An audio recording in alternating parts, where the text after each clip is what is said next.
मेरी जब भी पेरेंट्स से बात होती है तो एक बहुत कॉमन समस्या निकल कर आती है कि मैम हमारा बच्चा मोबाइल बहुत देखता है और हम किस तरह से छुटाएं, हमको समझ नहीं आता क्योंकि हमने बहुत मना कर लिया बट वो नहीं मानता। ऐसे में ज़रूरत है हमें खुद से समझने की कि आखिर चल क्या रहा है। अगर हम 90 के दशक में पहुंचे, आज से 20-25 साल पहले की बात करें, तो जब बच्चे पढ़ाई से अलग एंटरटेनमेंट को ढूंढता था तो उसके पास था क्या? कोई मोबाइल नहीं था, कोई इतना टीवी भी नहीं था जिसके माध्यम से बच्चा अपने को इन्वॉल्व कर सके और इन्जॉयमेंट कर सके, खेल सके। तो ऐसे में बच्चा जो था वो ढूंढता था एक्टिविटीज़, यानी गेम्स, इंडोर या आउटडोर।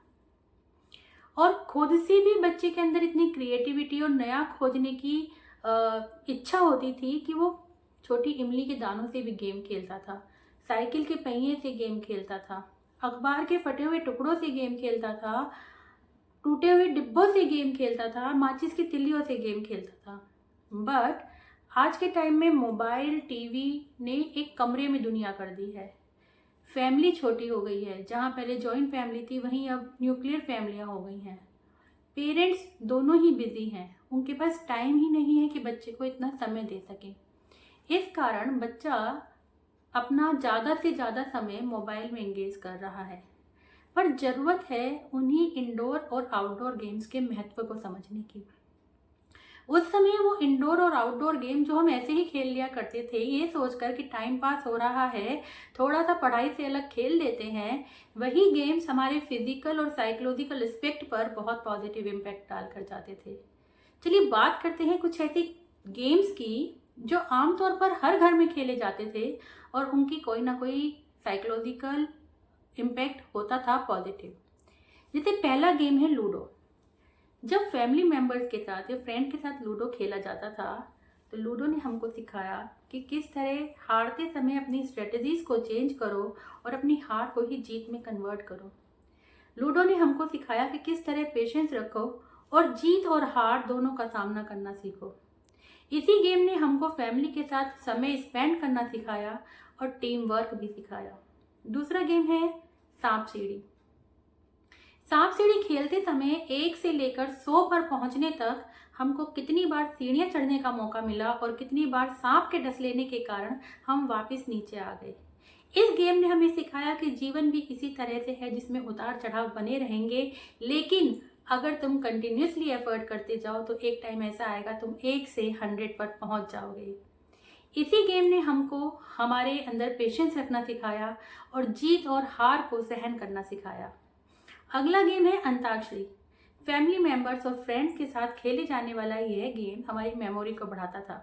शुरू करो अंताक्षरी लेकर प्रभु का नाम कहते ही हमारे अंदर गानों के लिए रिमेम्बरिंग प्रोसेस शुरू हो जाता था। हम याद करने लगते थे हर अल्फ़ाबेट से रिलेटेड गाना, और अगर ऐसा हो जाता था किसी अल्फ़ाबेट पर हम अटक गए हैं तो ऐसा गाना अंताक्षरी के बाद हम सर्च करना शुरू कर देते थे और ये माइंड में रखते थे कि अगली बार ये अल्फ़ाबेट आएगा तो हमारे पास ये वाला नया गाना भी है।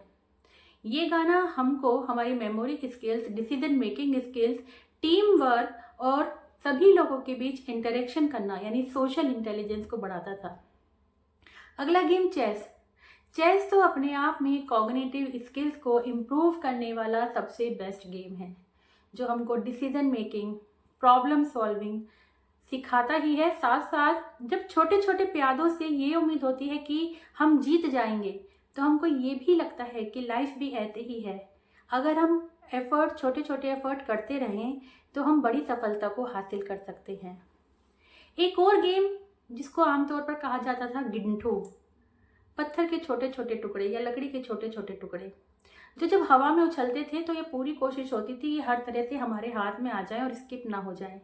ये गेम मेंटल अलर्टनेस को बढ़ाता था, हमारे फोकस करने की एबिलिटी को बढ़ाता था, कंसंट्रेशन पावर को बढ़ाता था, साथ साथ हमारी पेशेंस करने की एबिलिटी को बढ़ाता था, क्योंकि हमें वेट करना होता था कि कब सामने वाला प्लेयर अपने पार्ट को पूरा करे और हमारी चांस वापस से आए।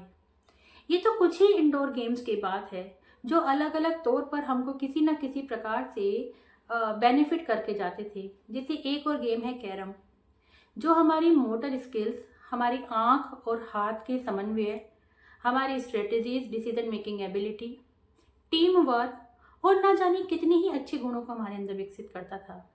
लेकिन आज के टाइम में क्योंकि दुनिया एक ही कमरे में सिमट गई है और उसी मोबाइल के अंदर चेस भी है, कैरम भी है, लूडो भी है, सांप सीढ़ी भी है, लेकिन सामने वो व्यक्ति नहीं है जिसके साथ हम जीत को एंजॉय कर सकें, जिसके साथ हम नई स्ट्रेटजीज को फॉलो कर सकें, जिससे हम सीख सकें, और जब हम हार जाएं तो जिसके साथ हम थोड़ा लड़ भी सकें। वो जो हमारी इमोशनल एक्सप्रेशन करने की एक माध्यम था वो हमारे पास नहीं है। तो इन गेम्स के माध्यम से हम ये स्किल्स तो सीखते ही थे, हमारा फिजिकल एक्टिविटीज़ बढ़ती थी, साइकोलॉजिकल एक्टिविटीज़ इम्प्रूव होती थी, इसके साथ साथ हम इमोशंस पर कंट्रोल करना और अपने इमोशंस को एक्सप्रेस करना भी सीखते थे। आज के टाइम में ज़रूरत है इन्हीं गेम्स को वापस लाने की। जैसे देखा जाए, अगर हम खाने के फील्ड में देखें तो कितने ही लोगों ने वापस से उसी फूड को अपना लिया है जो पहले के समय में खाए जाते थे। फास्ट फूड और आज की इंस्टेंट फूड वाली प्रोसेसिंग को समाप्त कर रहे हैं। उसी तरह ये हमारा गेम वाला टाइम आना आज के समय में बच्चों के मेंटल इम्प्रूवमेंट के लिए, फिजिकल इम्प्रूवमेंट के लिए, ओवरऑल डेवलपमेंट के लिए बहुत ज़्यादा ज़रूरी है। आज की वीडियो में हमने बात करी कुछ ही इंडोर गेम्स की जो कि हमारे फिजिकल और साइकोलॉजिकल एस्पेक्ट में इम्प्रूवमेंट करते थे। अगली वीडियो में हम बात करेंगे कुछ एक आउटडोर गेम्स की जो हमारे लिए बहुत बेनिफिशियल होते थे।